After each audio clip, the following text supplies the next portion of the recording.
Hello everyone. आज का हमारा जो रिवीजन एपिसोड है in that we are going to revise all the फॉर्मूले फ्रॉम द चैप्टर सॉल्यूशंस। अब ये जो फॉर्मूले हैं बड़े काम की चीज है। You know these are our saviour some of the times. Numericals अगर एग्जाम में हमें मिलते हैं, कई बार हमें सॉल्व करना आता नहीं है, बट स्टिल अगर हमें फॉर्मूला पता है तो we can attempt a question, we can at least try to solve it. तो बहुत जगह सेव कर लेते हैं ये फॉर्मूले हमें। तो let us discuss all the फॉर्मूले वन बाय वन। तो सबसे पहले हमारे पास नंबर ऑफ मोल्स का फॉर्मूला है, बड़ा बेसिक सा। तो नंबर ऑफ मोल्स होता है गिवन मास अपॉन मोलर मास। कई क्वेश्चंस में नंबर ऑफ मोल्स कैलकुलेट करने पड़ जाते हैं। देन वी हैव मोलैरिटी, बहुत काम की चीज है ये। Molarity is equal to number of moles of solute upon volume of solution in litres. तो मोल्स हमें हमेशा लेने हैं सोल्यूट के न्यूमरेटर में, और डिनोमिनेटर में हम लेंगे पूरे सोल्यूशन की वॉल्यूम इन लीटर्स। तो नंबर ऑफ मोल्स को NB से हम लोग रिप्रेजेंट कर देंगे, और ये जो पूरे सोल्यूशन की वॉल्यूम है this must be in litres. और बाय चांस हम लीटर्स की जगह ml में यूज कर रहे हैं तो यहाँ न्यूमरेटर में आ जाएगा इंटू 1000। थोड़ा और अगर हम सिंप्लीफाई करते हैं तो number of moles can be written as given mass upon molar mass, जो अभी हमने डिस्कस किया था। तो MB की जगह हम लोग MB अपॉन कैपिटल MB लिख सकते हैं। Rest of the things will remain the same. Next आता है मोलैलिटी। मोलैलिटी होता है number of moles of solute, बिल्कुल सेम मोलैरिटी की तरह। डिनोमिनेटर लेकिन चेंज हो जाता है, वॉल्यूम की जगह वेट और पूरे सोल्यूशन की जगह we have to go for solvent. अब यहाँ ध्यान रखना, मैक्सिमम फॉर्मूलों में डिनोमिनेटर में हम लोग सोल्यूशन यूज करते हैं, लेकिन मोलैलिटी के केस में we have to use only the solvent. तो ऊपर आ गया number of moles of solute, और डिनोमिनेटर में है weight of only the solvent and that too in kilograms. Weight है तो किलोग्राम्स में लेना है। अब नंबर ऑफ मोल्स को NB लिख सकते हैं, और वेट ऑफ सॉल्वेंट जो है वो रहेगा किलोग्राम्स में। A से हमने सॉल्वेंट को यहाँ रिप्रेजेंट किया है। देन अगर किलोग्राम्स की जगह ग्राम में यूज करते हैं तो यहाँ इंटू आ जाएगा 1000 न्यूमरेटर में, और जो नंबर ऑफ मोल्स है again it can be written as given mass upon molar mass. ये रहेगा सोल्यूट का, और ये जो W है ये होगा सॉल्वेंट का। वन मोर डिफरेंस, मोलैरिटी को कैपिटल M और मोलैलिटी को स्मॉल m से डिनोट किया जाता है, यू मस्ट रिमेंबर। और इन दोनों में से जो मोलैरिटी है ये टेम्परेचर पे डिपेंड करती है, whereas molality does not depend upon temperature. तो कई बार ऐसा भी पूछ लेते हैं, या ऐसा भी पूछते हैं कि out of molarity and molality which is better and why. तो मोलैलिटी बेटर है क्योंकि वो टेम्परेचर पे डिपेंड नहीं करती, उसकी वैल्यू में कोई वेरिएशंस नहीं आएंगे। Whereas molarity is temperature dependent, तो अगर टेम्परेचर वेरी करेगा तो मोलैरिटी की वैल्यू में भी चेंजेस आ सकते हैं। You need to no this. Then we have mole fraction. Mole fraction को काई से यानी कि x से रिप्रेजेंट किया जाता है। अब जिस भी कंपोनेंट का हम मोल फ्रैक्शन निकालते हैं, सपोज A कंपोनेंट का कैलकुलेट कर रहे हैं, तो जिसका मोल फ्रैक्शन कैलकुलेट किया जाएगा उसके मोल्स आएंगे न्यूमरेटर में, अपॉन में total number of moles A plus B दोनों के। और अगर हम काई B कैलकुलेट करें, सपोज सेकंड जो कंपोनेंट है B, उसका मोल फ्रैक्शन कैलकुलेट कर रहे हैं, तो अब B के मोल्स आएंगे न्यूमरेटर में, अपॉन में आ जाएंगे total number of moles. One thing to remember here is chi A plus chi B is equal to 1। अगर दो ही कंपोनेंट्स हैं हमारे पास सोल्यूशन में, तो काई A प्लस काई B कितना आएगा 1। जैसे टोटल परसेंट हमेशा 100% होता है, ऐसे टोटल जो मोल फ्रैक्शन का सम है that is always equal to 1। Next, parts per million, short में हम इसको डिनोट करते हैं बाय ppm। तो पार्ट्स पर मिलियन में क्या होता है, ऊपर हमें लेना होता है मास ऑफ सोल्यूट, डिनोमिनेटर में मास ऑफ सोल्यूशन, पूरा सोल्यूशन, तो डायरेक्ट हमने टोटल मास लिख दिया। और क्योंकि मिलियन है, मिलियन का मतलब इनटू आ जाएगा 10 रेज टू द पावर 6। तो सोल्यूट का मास अपॉन सोल्यूशन का मास, और ये मिलियन की जगह पे 10 to the power 6। Next we have mass percent. तो मास परसेंट में ऊपर आ जाएगा मास ऑफ सोल्यूट, अपॉन में आएगा मास ऑफ सोल्यूशन, और क्योंकि यहाँ परसेंट है तो इनटू आ जाएगा 100। सिमिलरली मास की जगह अगर वॉल्यूम परसेंट है तो volume of solute upon volume of solution into 100।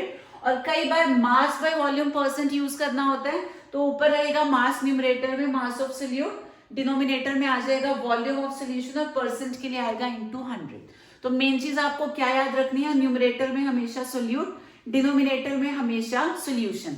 जहां जहां परसेंट है वहां वहां इंटू 100 आएगा, जहां मिलियन है वहां इंटू 10 टू द पावर 6 आएगा, जहां कुछ भी नहीं है वहां इंटू 100 या ऐसा कुछ भी नहीं है। ठीक, तो ये सारी चीजें आपको याद रखनी है। So next in the list we have Henry's law. ये होता है P इज प्रोपोर्शनल टू काई, और जब प्रोपोर्शनैलिटी साइन हटाते हैं कांस्टेंट आता है, the formula becomes P is equal to KH into chi. यहाँ पे P होता है पार्शियल प्रेशर, काई होता है मोल फ्रैक्शन, और ये जो KH है this is Henry's law constant. तो फॉर्मूला बेस्ड क्वेश्चंस कई बार हमको मिल जाते हैं, you just need to know the formula. कुछ 2 वैल्यूज गिवन होती है, थर्ड वैल्यू आपको कैलकुलेट करनी होती है। Similarly next we have Raoult's law, जहां पे P इज इक्वल टू, बस KH की जगह P नॉट आता है, रेस्ट इज सेम। तो ये P stands for partial pressure, काई होता है मोल फ्रैक्शन, और ये जो P नॉट है this is the vapour pressure in pure state. तो जो भी सॉल्वेंट है जब वो प्योर स्टेट में है, ये उसका वेपर प्रेशर होता है। नेक्स्ट हमारे पास है colligative properties which are 4 in number. Colligative properties वो हैं जो सिर्फ और सिर्फ सॉल्यूट के नंबर ऑफ पार्टिकल्स पे डिपेंड करती हैं। तो we have 4, relative lowering of vapour pressure, elevation in boiling point, depression in freezing point, and last होता है ऑस्मोटिक प्रेशर।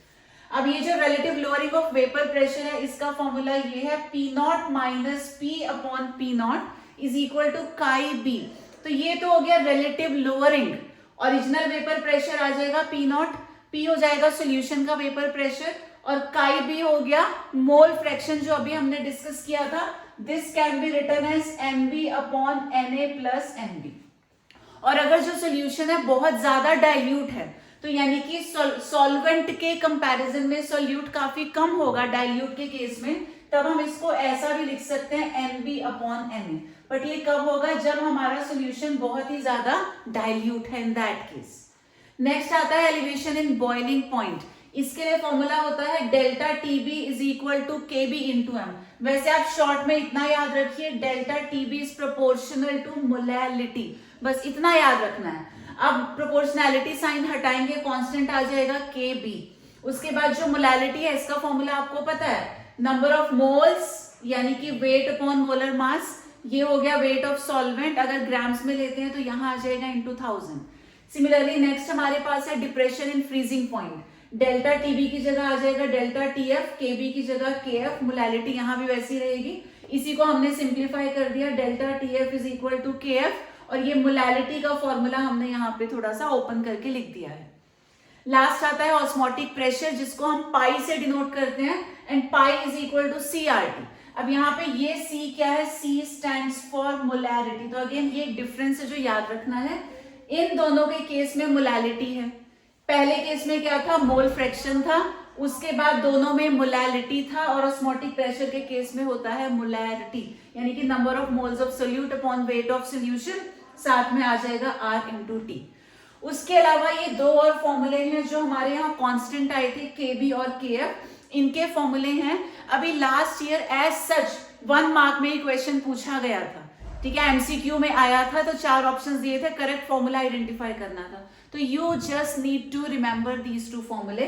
KB जो कांस्टेंट है वो क्या होता है, this is equal to R into M1 into T nought B का whole square upon आ जाएगा 1000 into enthalpy of vaporisation. B मतलब बॉइलिंग, बॉइलिंग हो रही है तो वेपर्स क्रिएट हो रहे हैं, तो this is enthalpy of vaporisation. ऐसे ही KF की बात करें तो R M1 बस T नॉट B की जगह T नॉट F आएगा, और डेल्टा H ऑफ वेपोराइजेशन जो है यहाँ पे एंथैल्पी ऑफ फ्यूजन आएगा, क्योंकि बात हो रही है फ्रीजिंग की, फ्रीज होना यानी कि क्या हो जाएगा, फ्यूजन। तो इतना सा डिफरेंस है इन दोनों फॉर्मूले में, but you need to learn these फॉर्मूले। फाइनली वी हैव वैन थॉप्स फैक्टर, जिसको I से डिनोट करते हैं। तो I is equal to normal molar mass upon abnormal molar mass, या फिर I क्या होता है, total number of moles of particles after dissociation या association divided by total number of moles of particles before dissociation और association. तो जैसे after reaction हो गया, अपॉन में क्या आ जाएगा, बिफोर रिएक्शन, कितने पार्टिकल्स बाद में हैं और कितने पार्टिकल्स पहले थे, उनको डिवाइड करना है। या फिर एक और फॉर्म होती है, I is also calculated as observed value of colligative property upon calculated value of colligative property। तो किसी भी फॉर्म में हम I को कैलकुलेट कर सकते हैं। इसके बाद डिग्री ऑफ डिसोसिएशन और डिग्री ऑफ एसोसिएशन होता है। तो अगर हम बात करें डिग्री ऑफ डिसोसिएशन की alpha, this is equal to i minus one upon n minus one. यहाँ पे आई तो हो गया वेंट ऑफ फैक्टर, और ये जो एन है ये होता है number of particles after dissociation. उसके बाद डिग्री ऑफ एसोसिएशन की जब बात करते हैं तो alpha is equal to i minus one upon, बस एन की जगह पे वन अपॉन एन आ जाएगा माइनस वन। अब दोनों में डिफरेंस क्या है, डिसोसिएशन में ब्रेकिंग होती है, नंबर ऑफ पार्टिकल्स बढ़ जाते हैं, वहीं एसोसिएशन में मॉलिक्यूल्स एसोसिएट होकर जुड़ जाते हैं तो नंबर ऑफ मॉलिक्यूल्स कम हो जाते हैं, तो यहाँ ये वैल्यू कम हो जाएगी, वन अपॉन में हमने उसको ले लिया। Last we have corrected colligative properties. तो अभी 4 कॉलिगेटिव प्रॉपर्टीज जो हमने पढ़ी थी वो ठीक हैं, बट आप कोशिश करना एग्जाम में कभी भी अगर क्वेश्चन आता है related to colligative properties, try to use these corrected फॉर्मूले। तो बहुत ज्यादा कुछ चेंज नहीं है, सारे फॉर्मूले सेम है, एक छोटा सा करेक्शन क्या है, वेंट ऑफ फैक्टर को यहाँ इंक्लूड किया जाता है। तो पहला था relative lowering of vapour pressure, p nought minus p upon p nought is equal to i into chi b हो जाएगा। ऐसे ही जो एलिवेशन इन बॉइलिंग पॉइंट है डेल्टा टी बी, पहले हमने पढ़ा था के बी इंटू एम, बट अब हम लिखेंगे i k b into m. Similarly delta t f जो होगा पहले पढ़ा था के एफ इंटू एम, साथ में हमने आई को इंक्लूड कर लिया। लास्ट है ऑस्मोटिक प्रेशर पाई, पहले पढ़ा था सी आर टी, लेकिन हम लिखेंगे आई सी आर टी। तो प्रोडक्ट साइड में राइट हैंड साइड में हमें आई से मल्टीप्लाई कर देना है, तो ये हो जाएगी corrected value of colligative property. Try to use these फॉर्मूले इंक्लूडिंग आई। आई के बिना हम सॉल्व कर तो सकते हैं, बट कई बार एरर आ जाती है या हम लास्ट में भूल जाते हैं कि आई को इंक्लूड करना था, तो गो फॉर द फॉर्मूले इंक्लूडिंग आई।